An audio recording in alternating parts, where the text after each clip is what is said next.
Hallo liebe Leute, kurz eine Rückmeldung. Ich habe mich viral gemacht auf YouTube und das hat einen bestimmten Grund. Letzten Dezember ist dieses Buch herausgekommen, Gefühlsgrammatik.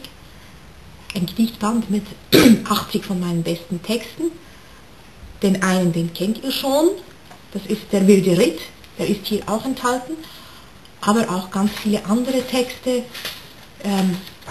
davon ist keine vertont. Einen möchte ich euch vorlesen, und das sind die Türen. Die Lebenswege sind gesäumt von 100.000 Türen.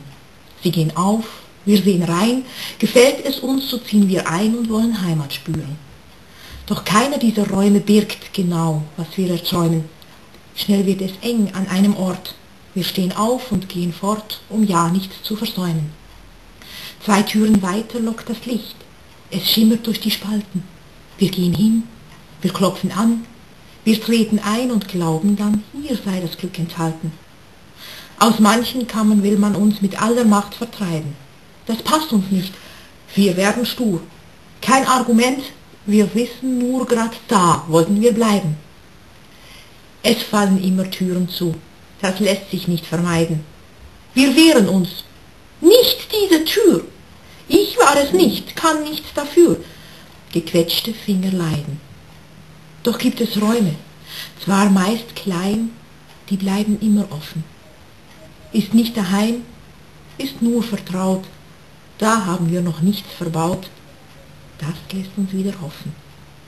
Gar viele Türen schließen sich, das ist des Lebens Lauf. Doch lernen wir so mit der Zeit, kommt der Moment, sind wir bereit, gehen neue Türen auf. Wer Lust hat, mehr von meinen Texten zu lesen, Gefühlsgrammatik, Katharina Berger, erschienen im Dezember 2008 im Wiesenburg Verlag. Die ISBN-Nummer findet ihr auf meinem Kanal.